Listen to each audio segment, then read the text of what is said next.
Agro terrorism ఇప్పుడు ఈ పదం ప్రపంచవ్యాప్తంగా చర్చనీయాంశం అవుతుంది. అసలు ఇంతకీ ఆగ్రో టెర్రరిజం అంటే ఏంటి, దీనివల్ల కలిగే నష్టాలేంటి, ఈ విషయాలు తెలుసుకోవాలంటే ఈ వీడియోను పూర్తిగా చివరి వరకు స్కిప్ చేయకుండా చూడండి. ఇలాంటి మరిన్ని ఆసక్తికరమైన విషయాల కోసం మా ఫోర్త్ ఎస్టేట్ ఛానల్ ని సబ్స్క్రైబ్ చేసుకోండి. కోటి విద్యలు కూటి కోసమే అని మనందరికి తెలిసిందే కదా. జనానికి కూడు లేకుండా చేసి చంపేయడమే ఈ ఆగ్రో టెర్రరిజం ముఖ్య ఉద్దేశం. ఇంతకీ దీన్ని ఎలా చేస్తారంటే, శత్రు దేశంలో ఉన్న పంటల మీదకి రకరకాల తెగుళ్ళని వైరస్లని ఉద్దేశపూర్వకంగా వ్యాప్తి చేస్తారు. దీనివల్ల ఆ దేశంలో ఉన్న వ్యవసాయ రంగం పూర్తిగా కుదేలై పంట దిగుబడులు తగ్గిపోయి ప్రజల ఆకలితో అలమటించి చచ్చిపోయే పరిస్థితులు వస్తాయి. అంతేకాదు ఆర్థిక వ్యవస్థకు కూడా చాలా పెద్ద దెబ్బ తగులుతుంది. ఇప్పుడు ఈ విషయం ఎందుకు చర్చనీయాంశం అయిందంటే, అమెరికాలో ఇద్దరు చైనీయులు ఒక భయంకరమైన ఫంగస్ ని ట్రాన్స్పోర్ట్ చేస్తూ అమెరికాలో ఉన్న ఇంటెలిజెన్స్ అధికారులకి పట్టుబడ్డారు. వాళ్ళు ట్రాన్స్పోర్ట్ చేస్తున్న ఈ ఫంగస్ పేరు పుసేరియం గ్రామినీరం. ఇది ఒక భయంకరమైన ఫంగస్. ఈ ఫంగస్ గోధుమ, బార్లీ, మొక్కజొన్న, ఓట్స్ ఇట్లాంటి పంటలకి విపరీతంగా వ్యాపిస్తుంది. ఈ తెగులు గనక సోకితే పంట దిగుబడి ఆల్మోస్ట్ 50% పడిపోతుంది. ఆ వచ్చిన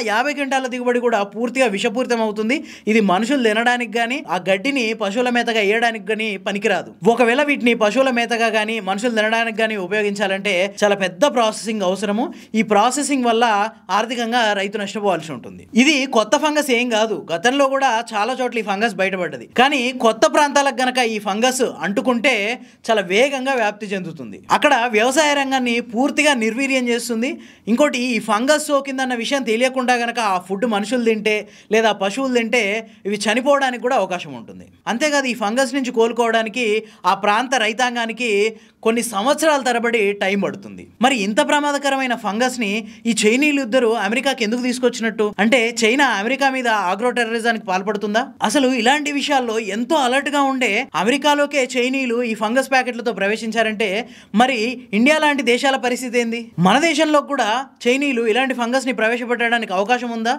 దీనిపై మీ అభిప్రాయం ఏంటో తెలియజేయడానికి కింద కామెంట్ చేయండి.